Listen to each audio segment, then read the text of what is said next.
Well, guys, wrap it up. We're done here. Amber Heard has found a jurisdictional loophole that's going to get her out of this insurance litigation in California scot-free. Yeah, spoiler alert, that ain't happening. Let's talk about why.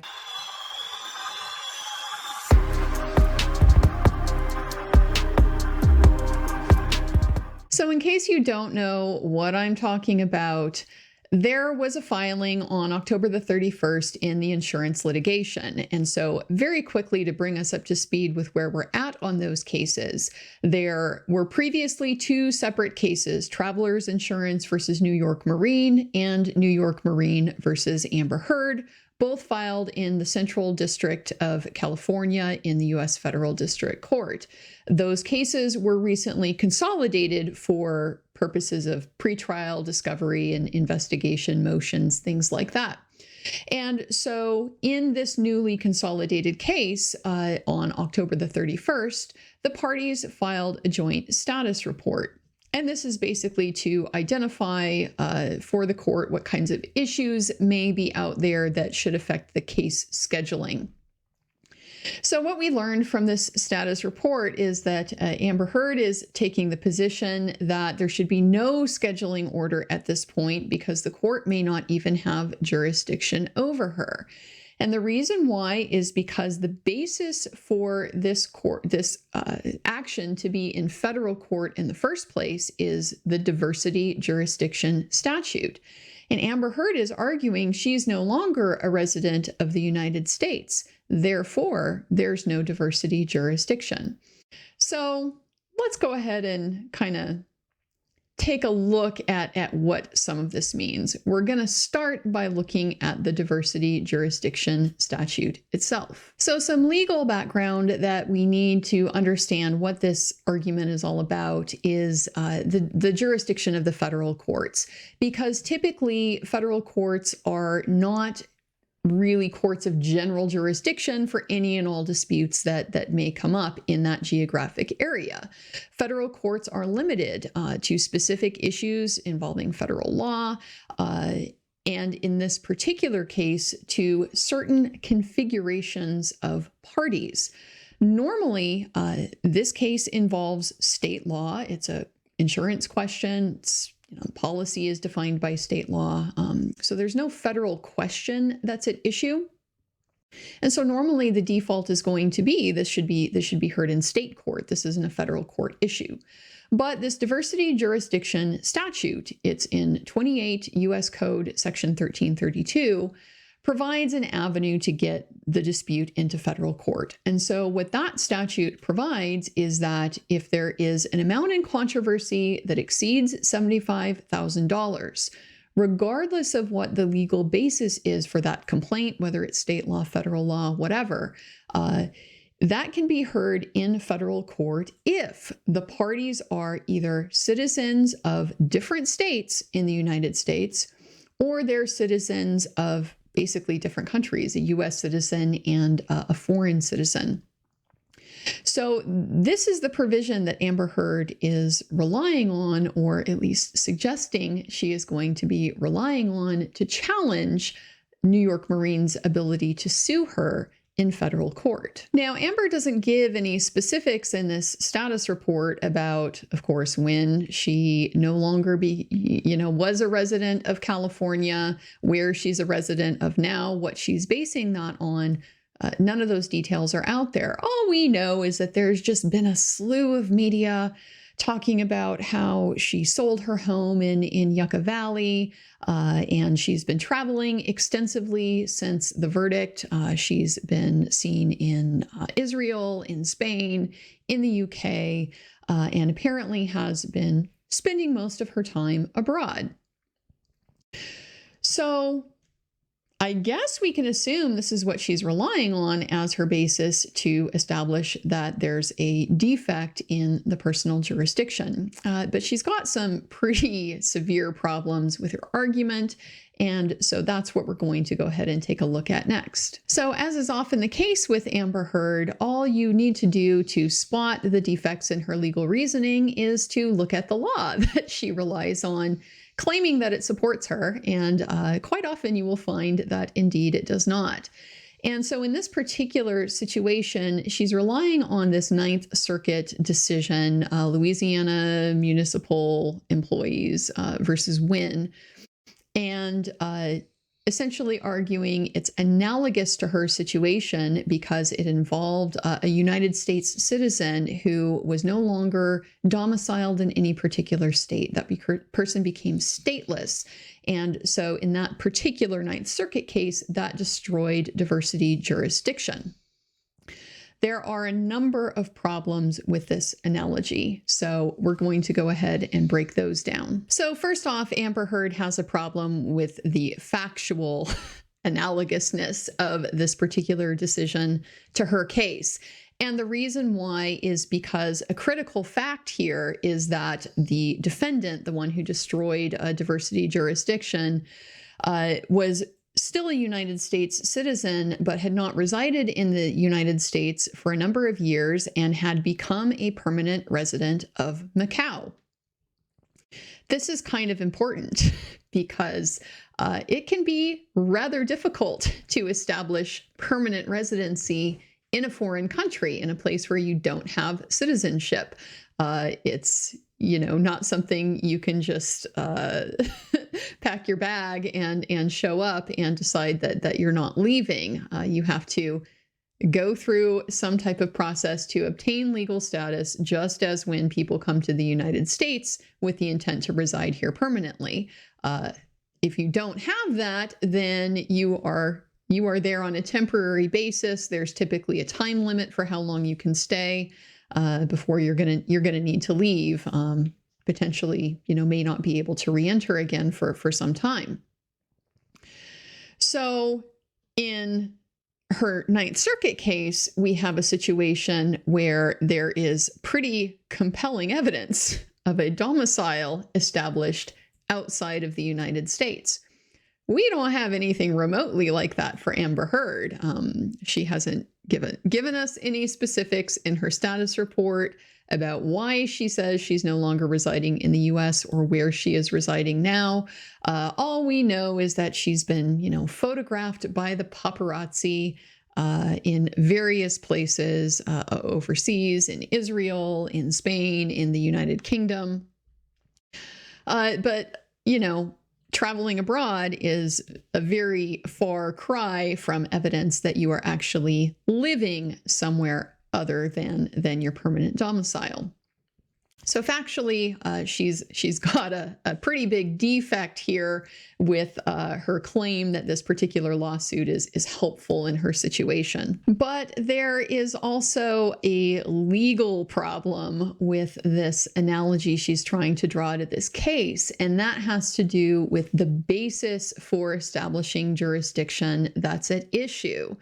In the Louisiana Municipal Employees case, diversity jurisdiction was predicated on Section 1332 USC A2, and there was a question whether it could be also shoehorned into subsection A3. But so when we look at those provisions, we see that what those are dealing with are situations where a citizen of a state is suing a citizen of a foreign state, or there's a combination of citizens of different states in the United States and foreign citizens. So they're dealing very specifically with diversity jurisdiction involving foreign citizens. That's not our situation here. The basis for diversity jurisdiction in this particular case is subsection A1. The allegation, these are simply citizens of a different state. Nobody is saying Amber Heard is no longer a United States citizen, not even Amber. So the other bases simply don't apply. And when we look at what New York Marine actually alleged in their complaint, it's pretty straightforward. Their basis for jurisdiction is that New York Marine, are a insurance company that is organized under, resides in, does business in New York, whereas Amber Heard is domiciled in California. Now, I don't want to go too much into like nitty-gritty details about, how long was she there, and even quite frankly, some of the technicalities that deal with domicile versus residence. I'm going to touch on those very quickly in just a moment here. But for our purposes, remember, all that is needed for diversity jurisdiction is to establish they're citizens of different states. We know that Amber Heard is not a foreign citizen, so those provisions don't apply. So unless she is a resident, domiciled in New York, they still have diversity jurisdiction. She could be a resident of any other 49 states, and she is still going to be diverse with New York Marine. So this is something that I see as very deeply problematic for her argument that there is no diversity jurisdiction, particularly when she is not making any sort of effort to, claim residency or domicile in any other place. She's just trying to throw up her hands and say, I don't have any home. But that's just not how the domiciliary works in the law. And Amber Heard, as a resident of California, is undoubtedly going to be quite aware of that. California, being a state with an income tax, among other things, has some fairly stringent rules and requirements when it comes to establishing domicile and further disestablishing your domicile. Because, they're not idiots. They know that people would love to be able to, have their permanent home somewhere in beautiful, sunny California, but keep like a, second apartment, maybe in South Dakota or something that they claim as their primary residence, and they get to spend all their time in California, never have to pay any taxes, yada, yada, yada. So they're not idiots. They know how these games work. And that's where this distinction between domicile and residence becomes very important, because you can reside a lot of different places. You can have, multiple properties, multiple homes, multiple places that you stay, but that doesn't make it your domicile. And so this idea of domicile, it just arises from the notion that by and large, most people have a fixed place of residence, whether or not it's where they where they sleep, 365 days of the year. It's the place where they receive their mail. It's the place where they are registered to vote. It's the place where they have their doctors that they go to visit. It's the place where their children are enrolled in school. There's all of these different contacts that people have with states and service providers and things like that tend to establish where it is that you are intending to be permanently based. Basically, if you have an insurance policy that you bought in California, that's a pretty good indication that you intend for that policy to cover you. And so basically, there is a strong presumption that what you do, the actions that you take, demonstrated in these types of choices that you make, are a far better indication of what your domicile actually is than just what you say. So establishing Amber Heard's domicile, comes down to these issues like, when did she sell her residence? When did she stop living there? What contacts does she continue to have in the state of California? Does she still have a driver's license there? Is she still registered to vote there? Is she still having, professional services there? A lot of these different issues that are going to make it, frankly, in my view, pretty complicated for her to convince a court that no, she's actually become domiciled somewhere else. So lest you think I am the only one skeptical of Amber Heard's position on jurisdiction here, it does appear that New York Marine and travelers aren't necessarily buying it either. We do see in their response, New York Marine says they've received no evidence establishing that Heard was not a resident of the United States at the time New York Marine filed its complaint against Heard. Very important point here, because whatever she's done subsequent to the lawsuit being filed is not necessarily going to defeat jurisdiction. But also, clearly putting that ball back in her court of, okay, if you're really honestly going to try to pull that excuse, the burden is going to be on you to establish that we can show the prior domicile in California. You're going to need to show a new domicile in some foreign country if you want to defeat that.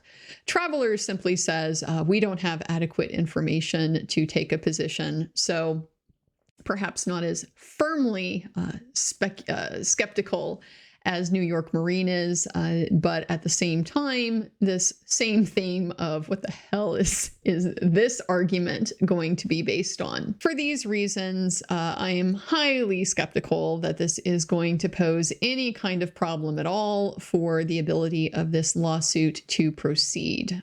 There is simply no question that she previously did reside in California, and so whatever her status is now, it's really going to be on her to prove that she's made such a significant change in her lifestyle that California is no longer considered her place of domicile. We'll see what she comes up with, but quite frankly, wouldn't surprise me if this issue doesn't go to litigation at all, simply because, for the reason I've already said, unless she's claiming to reside in New York, they still have diversity jurisdiction. So I hope this has been helpful in shedding some light into what this claim is all about, why I think it is completely meritless, and we'll see what happens from here. So join me in the next one.